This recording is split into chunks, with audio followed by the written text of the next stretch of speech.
Fala galera, bem-vindos a mais um vídeo do Trazendo a Luz. E esse é o nosso convite às 19 Trazendo a Luz. Mas não vai ser mais. Tenho uma péssima notícia para vocês, ou boa, mas vamos mudar de nome, olha só, finalmente.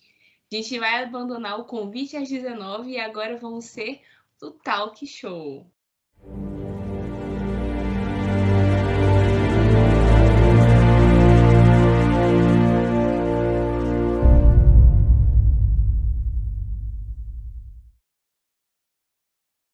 Com a brincadeira, entendeu? Que tal?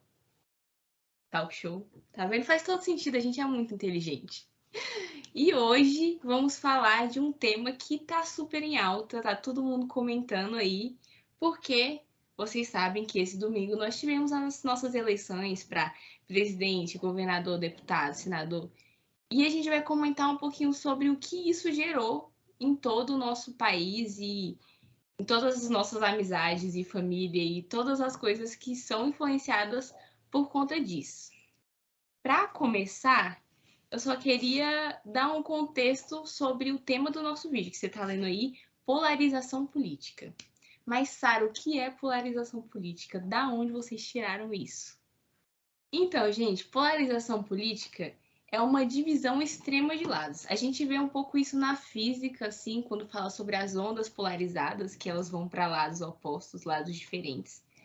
E isso existe também na realidade, porque quando a gente fala de polarização política, trazendo para o contexto atual, é o que a gente vive entre direita e esquerda. São coisas completamente diferentes que separam ideias, separam a política em si e agora está separando amizade, está separando família, está separando tudo. Mas enfim, polarização é esse conceito de coisas, de ideias muito diferentes e muito opostas uma à outra. E para começar, eu queria apresentar os nossos convidados. Como sempre, a gente tem aqui pessoas incríveis. Vou começar aqui por uma carinha que vocês já conhecem. É o Evandro. Fala aí, Evandro, com a galera. Fala galera, tudo jóia? Mais um prazer, sempre um prazer estar aí com vocês, podendo falar um pouquinho mais, abordar diversos assuntos e passar um pouquinho aí do conhecimento que a gente tem. Boa. Então, se vocês quiserem ver outros vídeos com o Evandro, eu vou deixar aqui, ó, Luizinho. Tá ali? Tá ali? Não sei. Mas enfim, a edição vai colocar aí. Então assistam lá, Evandro já é da casa aí. E temos uma pessoa nova. Apresentar a vocês ao Abner. O Abner é estudante de Direito, aceitou nosso convite aí para participar do nosso vídeo. E a gente está aqui entre amigos. Fala aí, Abner. Fala pessoal, beleza? Sou o Abner, sou da igreja do Evandro e da Sara.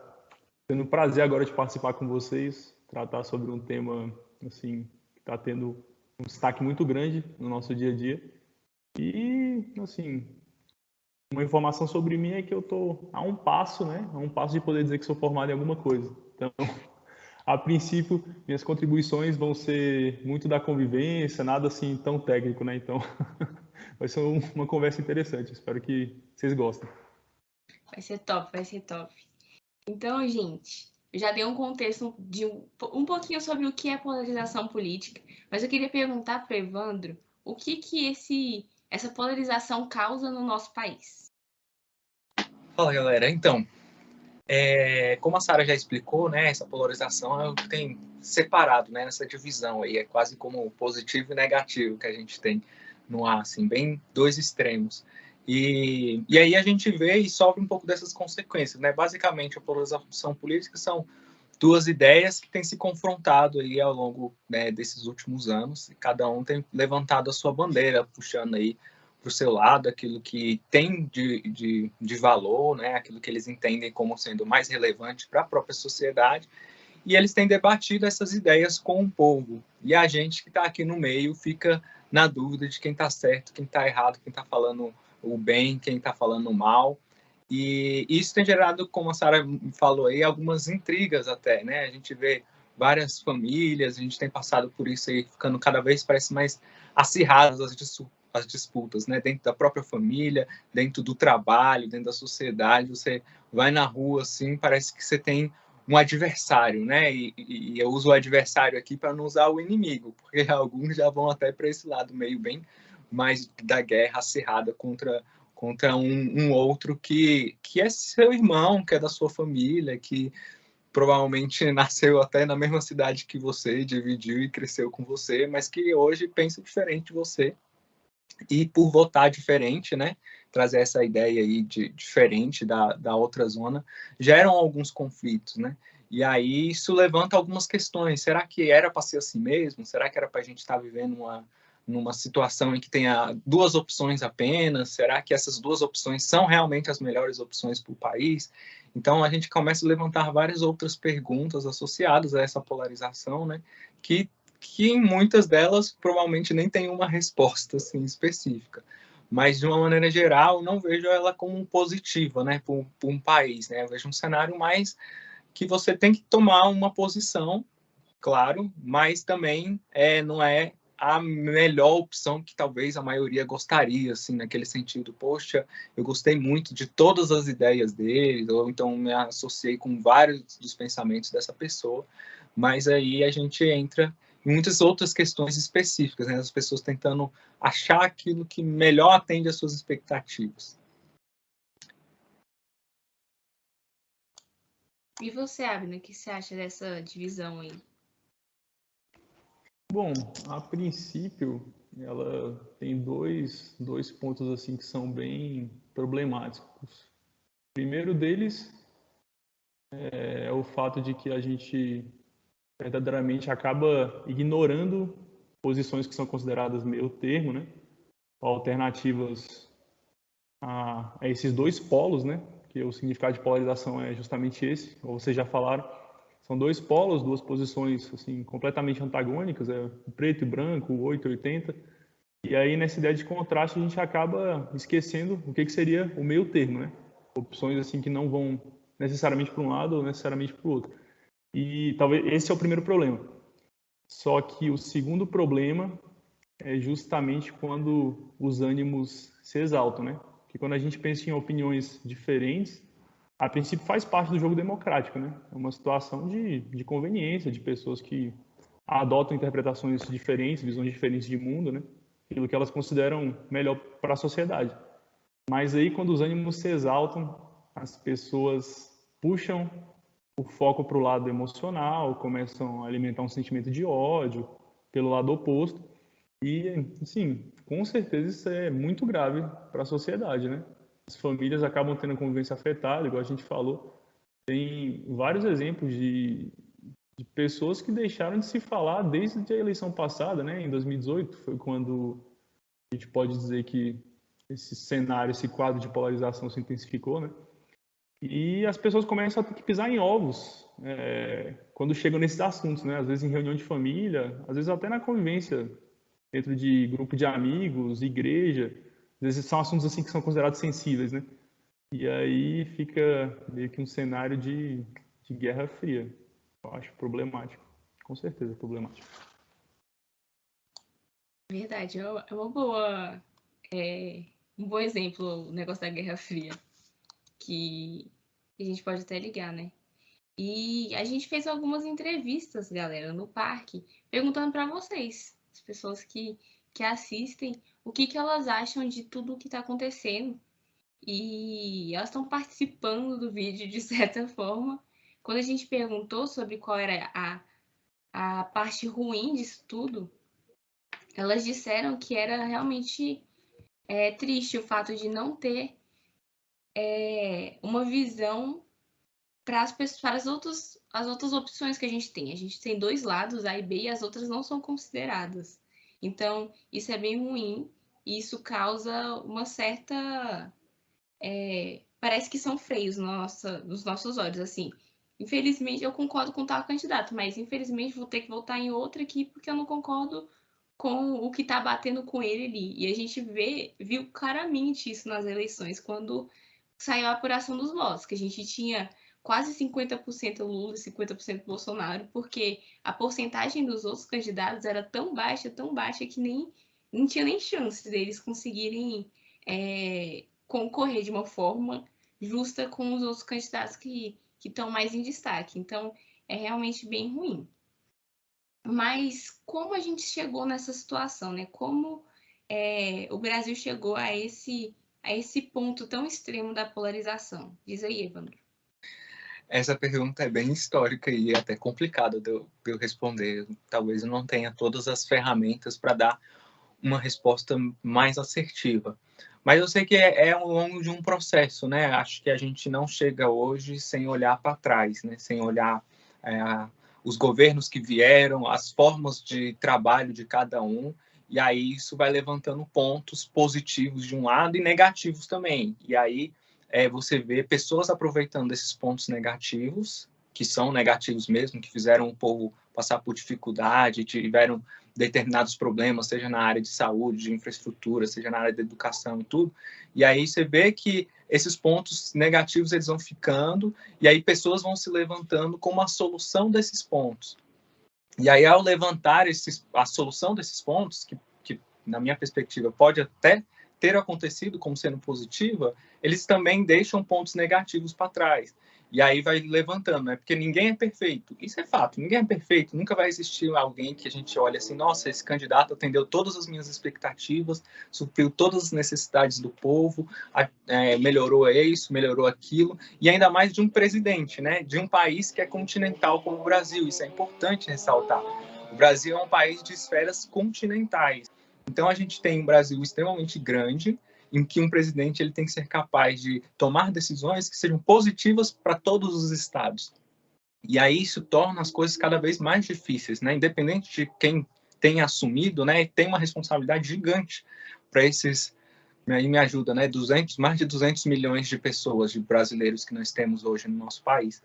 Então, eu acho que é uma caminhada histórica. E aí, ao longo dessas decisões que foram sendo tomadas, né? As pessoas tiveram que ir se posicionando aos anos, e aí, infelizmente, chegou nessa situação, né, de que houve muitos problemas deixados para trás, em vários governantes, e aí as pessoas que assumiram essas posições, elas se tornaram como as pessoas que podem nos livrar de todos os problemas, né? É como, viesse como um salvador, né? Tá vendo todos esses problemas que estão aqui? Pois é, eu consigo resolver todos. E aí essa bandeira, ela acaba sendo levantada assim como uma solução, e as pessoas vão migrando dos seus lados, vendo, essa pessoa realmente é capaz de fazer isso, ou a outra pensa assim, não, esse não conseguiu, então esse outro vai conseguir porque ele já fez alguma coisa assim. Então, esses pontos eles vão sendo levantados. Sei que é uma análise até um pouco superficial, né, da visão do todo, mas talvez seja um pouco da minha perspectiva a respeito do como que a gente chegou nisso, né? Sei que não é de uma hora para outra, sei que é consequência de tudo que aconteceu no nosso passado, mas também não sei dizer qual foi, ou se existe, né, até um ponto assim específico que alguém tenha feito que fez com que a gente chegasse numa posição de ter apenas duas grandes opções, seria isso. E aí eu deixo a continuidade aí para o meu amigo que talvez conheça um pouco mais e possa nos orientar melhor a respeito desse assunto. Fala aí, Evelyn, fala aí. Olha, também é uma situação que para mim é bem difícil estabelecer qual foi a causa maior, né? A causa principal. Mas assim, a gente consegue puxar alguns dos pontos que a gente tem e que tem relação com a cultura do Brasil, que tem relação justamente com essa diversidade cultural que a gente tem aqui, né? Como o Evandro estava falando, essa diversidade cultural representa algo muito característico do nosso país. E não só do nosso país, assim, lógico que a extensão territorial contribui muito para que isso aconteça, mas em uma sociedade a gente percebe que sempre vai existir um cenário de diferenças, né? A tendência é que existam divergências de interpretação em todos os âmbitos de convivência. E acontece que em determinadas situações, como eu estava falando lá do elemento emocional, né? A emoção e o lado sentimental das pessoas vão ganhando um terreno maior em alguns pontos que são considerados sensíveis, né? E isso faz com que as pessoas, por influência daquilo que, na verdade, toca o coração delas, se unam em torno de uma causa comum e formem grupos. Então a gente tem aqui um cenário de diferenças que é normal, toda convivência, em toda situação em que existam duas ou mais pessoas convivendo, é natural que existam diferenças de pensamento, né? Só que a gente tem que levar em consideração esse elemento da sensibilidade emocional, né? Vão ter pontos sensíveis que vão naturalmente deixar os ânimos mais acalorados dessas pessoas. E aí isso vai, por tocar o coração delas, estimular que elas se unam em torno de uma causa comum. E aí, quanto maior a relevância dessa causa, em torno da qual essas pessoas se unem, né, maior é a tendência da força do grupo crescer, do grupo que teve a origem justamente nessa causa comum. E como a gente vê que é impossível que haja um pensamento único, a consequência é a formação e fortalecimento de outro grupo que vai contrapor esse grupo que se fortaleceu por causa dessa causa. E aí isso aí vai incentivando uma escala de competição, né? Então um grupo vai se fortalecendo, o outro vai acompanhando, enfim, os discursos vão ficando mais intensos aqui, outro grupo automaticamente vai adotando um discurso mais intenso, um discurso mais rígido. E é isso a gente vai com certeza ver nesse cenário eleitoral, a gente já consegue ver que um discurso acalorado vai acabar puxando o outro. E, enfim, no final das contas é uma competição para ver quem vai fazer mais barulho, né? Talvez essa aí seja a finalidade que vai mover qualquer pessoa que estimula uma polarização. E aí a disputa fica mais acirrada, até o ponto de que as pessoas que não querem se envolver são colocadas numa situação em que elas são obrigadas pela sociedade a tomar uma posição, né? Escolher um dos lados. E é essa, mais ou menos, assim, na minha visão, o que representaria a origem, né? Mas talvez tenha algum pensamento teórico que ajude melhor a compreender isso. Pensamento teórico eu não vou ter, não. Mas eu tava pensando sobre isso esses dias. Sobre o porquê que tava gerando isso, né? E analisando, quando você para conversar com uma pessoa que apoia fielmente o lado A, ela vai apresentar os pontos positivos e vai falar: nossa, faz sentido, não, com certeza. Aí você para ver um panorama completo. Não, mas esse tem pontos negativos que não foram citados e que precisam ser considerados. Aí você vai pro lado B, conversa com uma pessoa que apoia o lado B fielmente. Aí você fala de novo: caraca, isso faz sentido, não, a pessoa tá... Não, faz sentido. Aí você vai ver os lados negativos desse candidato e também são pontos que precisam ser considerados. Então, quando a gente vê essa polarização nascendo, realmente vai para o lado mais emocional, de quando a pessoa tem uma versão completa pelos lados negativos de um partido, ela tende a não ver os lados negativos do partido que ela vai apoiar, que é contra aquele que ela não concorda. Então, é impossível a gente chegar num candidato perfeito, é impossível chegar numa opinião geral de que, não, esse aqui com certeza é a melhor opção, porque não vai ter, velho. Vai ser realmente essa briga e esses dois lados gritando e fazendo como o Abner falou, né? De quem grita mais alto, quem é que vai gritar mais alto. E isso tem ficado tão forte que, mesmo que as pessoas continuem argumentando pelos seus lados, a gente não vê pessoas mudando de lado, né? Parece que é uma briga que não faz sentido, é realmente só gritaria, porque uma pessoa que apoia um lado, ela não vai mudar facilmente para o outro. Então, acho que não é nosso lugar estar, não devemos estar no lugar de tentar convencer os outros, porque a chance disso acontecer é cada vez menor. E falando sobre as pessoas, né, que a gente entrevistou, elas falaram que isso acontece porque as pessoas pararam de pensar em prol do povo e começaram a pensar em prol das pessoas em si. Quando eles começam a ver um presidente ou um político como um salvador, como, nossa, olha, essa pessoa que vai resgatar o país, a gente começa a tirar os valores que deviam ficar ali e ver a pessoa realmente como a briga em si não é pelo país ou pelas pessoas, a briga em si é pela pessoa, é pelo nome do partido, é pelo nome do político. Então, nessa falta, eles falaram, né? Nessa falta de busca por pensar no povo em si, a gente perdeu isso, né? A gente perdeu e começou a gritar por nomes e gritar por pessoas que já estão lá em cima, em vez de gritar pelo povo. Essa é a opinião dos das pessoas que estão nos assistindo. E outra pergunta para vocês, que a gente já falou, né, bastante do lado negativo de toda essa polarização, mas vocês conseguem pensar em mais coisas que essa polarização, essa divisão causa? Diz aí, Evandro.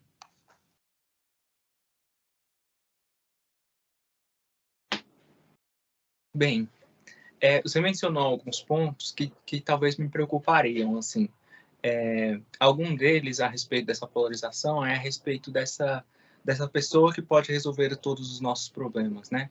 Independente da polarização, independente de ter esses dois pontos distintos, almejar ou colocar em alguém, uma pessoa, num ser humano, a resposta de todo o seu problema, ou boa parte dos seus problemas, né? A justificativa que quer que seja, assim, de você falar, não, essa pessoa aqui, quando vier a assumir o poder, a gente não vai ter mais esse tipo de problema. É colocar algo em alguém que provavelmente não vai suprir essa necessidade. E aí eu cito de maneiras bem sinceras, né? As pessoas, elas tendem a tentar colocar em outros a responsabilidade que é delas mesmas. E aí vou para um exemplo bem prático, né? A gente cita muito a respeito de talvez um grande desemprego que a gente viveu aí nos últimos anos. Mas aí você vai atrás, né, e vê, poxa, ao mesmo tempo que o desemprego aumentou em em escala geral, você vê que está faltando empregos em escalas muito específicas de mão de obra especializada, né? Então, por exemplo, poxa, será que essa pessoa está correndo atrás de se profissionalizar melhor, de ir atrás de mais informação para atingir os seus objetivos? Não estou dizendo que pessoas formadas e que tenham determinadas características não estejam desempregados, talvez até estejam. Mas o ponto que eu quero trazer aqui é que, às vezes, a gente tenta colocar em alguém a solução de algo que pode partir de nós, seja uma melhoria comunitária no meio onde eu estou vivendo. Será que eu estou contribuindo ali para onde eu estou, para ser um lugar melhor? Será que eu estou conseguindo fazer com que as pessoas pensem melhor? Ou será que eu estou atribuindo os meus problemas ao político que está, seja o meu distrital, seja o meu governador, ou até o presidente? Então, esse é um dos pontos, talvez, que eu veria. Existem muitos outros, esse é um que eu talvez colocaria assim como bem importante, porque a gente tem alguém que é muito maior que tudo isso. E aí a gente vai falar um pouquinho mais sobre essa pessoa, mas a gente não pode colocar os nossos governantes neste patamar, né, dessa pessoa que vai resolver todos os nossos problemas. Então, esse seria um ponto para a gente introduzir um pouquinho desse assunto, e aí eu vou passar para o Abner dar continuidade aí, o que ele vê como outros pontos que podem ser negativos. Cara, realmente, essa terceirização aí de responsabilidade, né, que cada indivíduo tem dentro da sociedade é um problema, né? Se você olhar para uma situação que tá gerando uma catástrofe social, não necessariamente uma catástrofe, né? Mas está causando mal para alguém na sociedade, e de alguma forma você não enxergar a sua responsabilidade nisso, né? E acaba que isso é reflete um pouco do egoísmo que é característico do homem, né? Do homem em seu estado natural.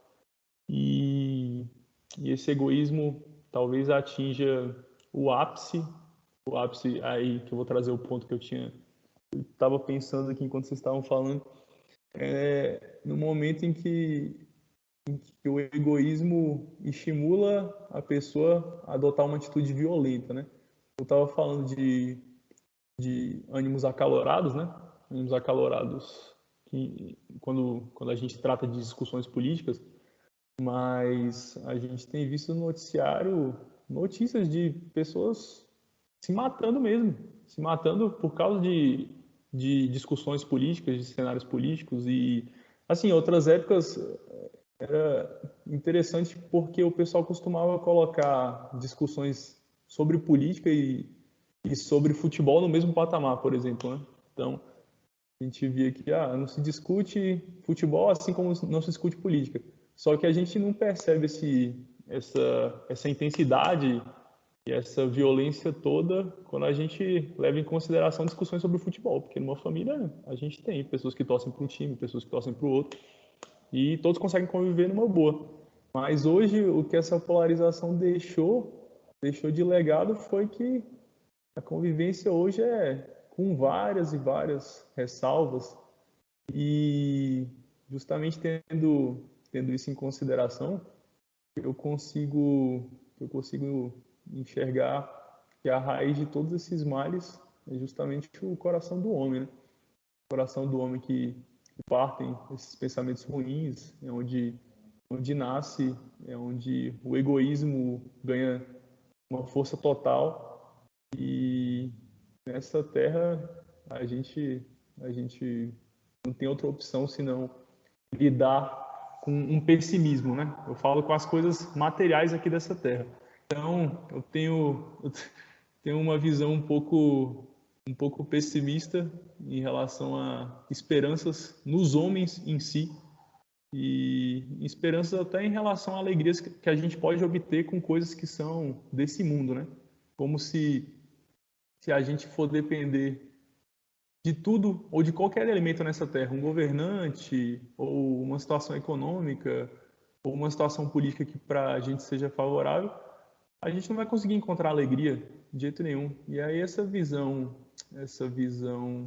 pessimista é estimulada no livro de Eclesiastes, né? E eu vou deixar para falar um pouco mais sobre qual é a solução para esse pessimismo no momento em que a Sara foi encaminhar esse desenvolvimento, né? Então, vou deixar aí uma pulguinha atrás da orelha, porque realmente tem uma solução para um quadro desse. Com certeza tem. Boa, boa.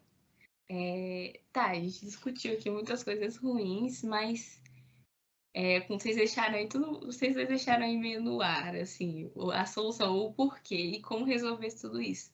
Então, existe um governo perfeito ou um governante perfeito? Antes de vocês responderem, eu vou ler o que a galera falou, né, nas nossas entrevistas. Eles pontuaram que um governante perfeito seria uma pessoa que faz parte do povo, que pega metrô com a gente, que vai nos mesmos hospitais, que compra no mesmo mercado. Uma pessoa também que gerisse bem todos os recursos que o Brasil tem, né? Um dos nossos entrevistados, ele falou sobre o potencial que o nosso país tem e como ele não é aproveitado por falta de gestão dos nossos governantes. Falou também sobre o amor à pátria, um amor verdadeiro e genuíno pelo Brasil e pelo povo do Brasil. Um profissional que visse de fato o nosso país, né? Não visse fora do contexto das pessoas e de o que o Brasil pode ser, e enfim, amar o nosso país, né? Dentro daquele amor à pátria. E é uma pessoa que priorize o povo. Então, fala aí, Evandro, o que você acha? Existe essa pessoa perfeita? Não, essa é a parte que eu mais gosto, assim, de tudo isso que a gente está falando até agora. Essa é a que eu me sinto mais confortável de falar. De fato, a gente olhar, né, para os nossos governantes, seja agora, seja no passado, ou até no nosso futuro, olhar para uma pessoa humana que venha assumir a presidência do nosso país ou de qualquer outro país, ela nunca vai suprir ou conter nela mesmo todas as características que agradem e que sejam boas para todas as pessoas. Mas a gente, como cristãos, que eu sou cristão e que nós estamos aqui num canal em que a gente tem essa oportunidade de falar sobre o cristianismo, nós temos um rei que ele é todo poderoso. E ele nos dá essa esperança de que ele vem para reinar. Ele vem como um ser todo poderoso que criou as coisas de maneira perfeita e que está preparando num futuro algo extremamente perfeito para nós, numa cidade perfeita em que ele será o rei perfeito e que ele vai atender todas essas expectativas. A gente vê aí algumas menções citadas de características, né? E uma me chamou muito a atenção enquanto a gente fazia a entrevista foi, poxa, eu queria que esses governantes, essas pessoas, poxa, andassem no meio de nós, sofressem aquilo que a gente sofre, andassem no mesmo ônibus lotado que a gente, né, fosse para o hospital com a gente. E aí a gente olha, poxa, se a gente tivesse um rei, né, e nós cristãos acreditamos que esse rei virá, que ele, em sua majestade, em sua glória, já seria perfeito e maravilhoso. Mas ele, além disso tudo, ele ainda se fez homem. Ele sofreu aquilo que a gente sofre. Ele se fez carne, ele sangrou por nós e ele sofreu todos os ataques que a humanidade fez para com ele, né? E ao ponto dele ser crucificado por essa sociedade, né? Um homem que veio santo, perfeito, bondoso, ou seja, todas essas características que as pessoas querem, essa pessoa ela já veio na Terra e os homens o crucificaram.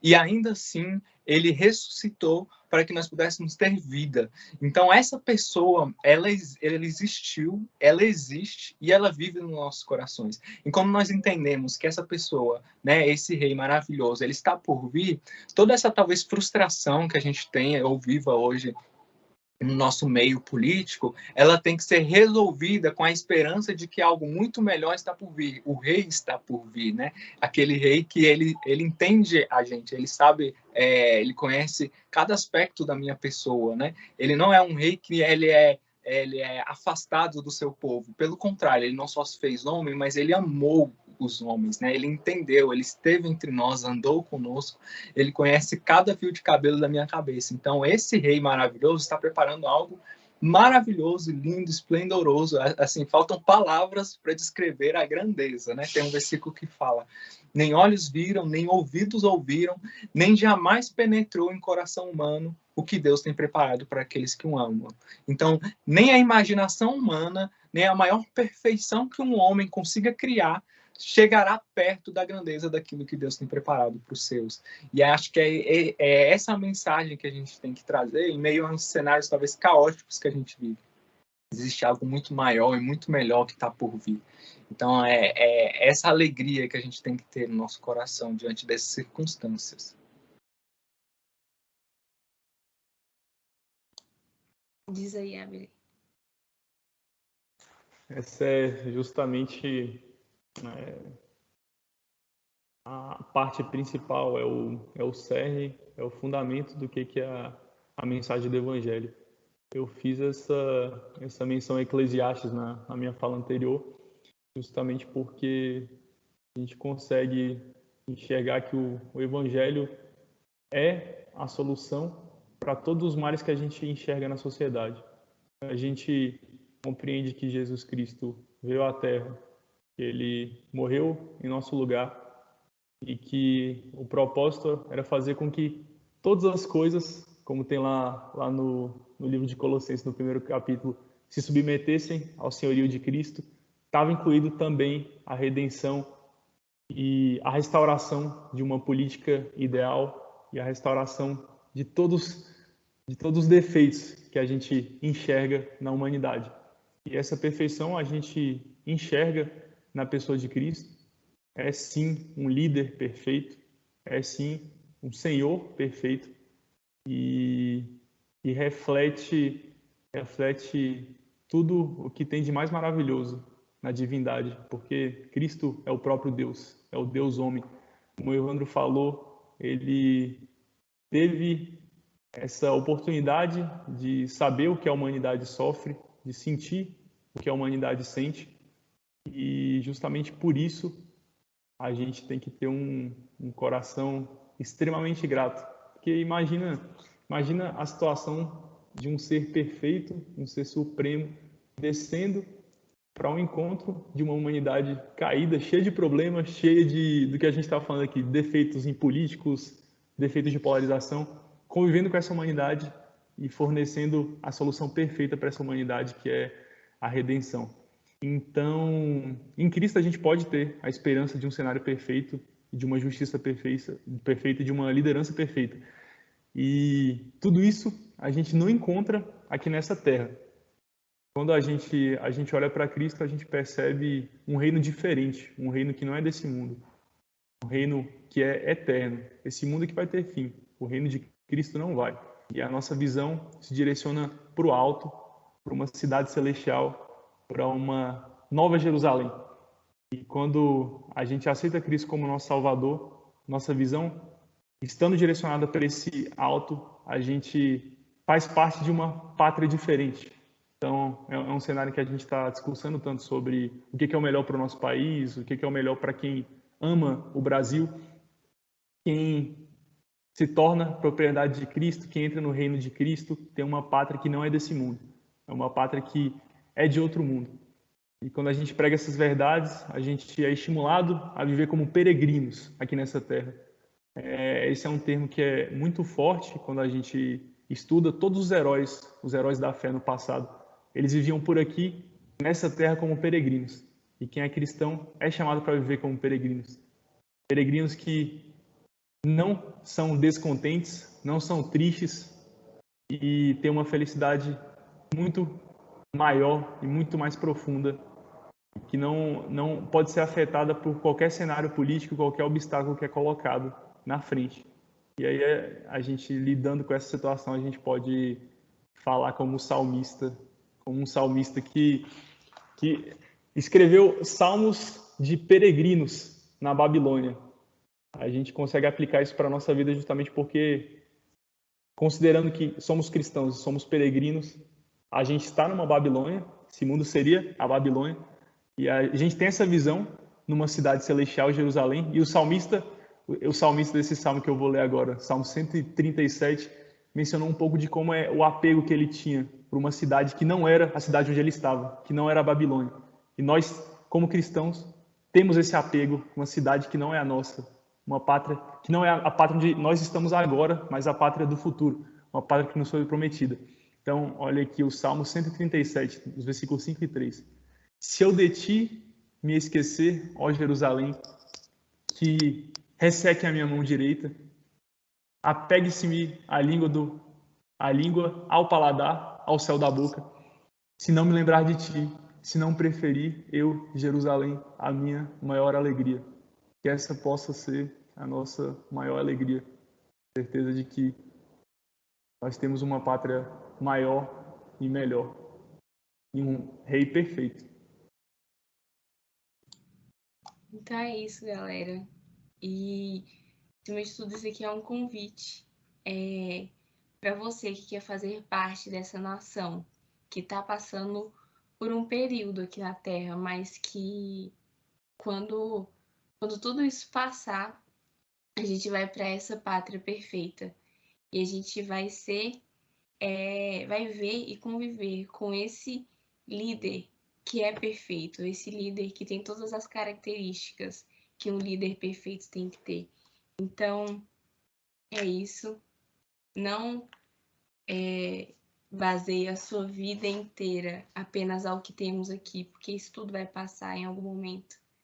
E busque algo que vem do alto, algo que realmente vale a pena e que realmente valha você gastar todo o seu suor e suas lágrimas.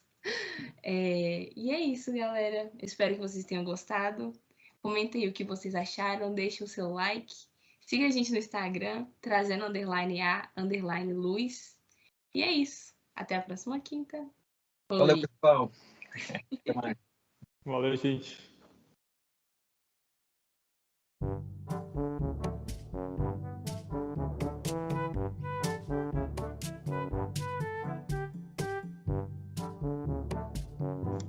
Nessa hora que ela vai pegar esses erros de gravação aí, colocar a gente em maus lençóis. Poxa, não teve nenhum, nem pra vocês darem uma gaguejada, cair da mesa assim.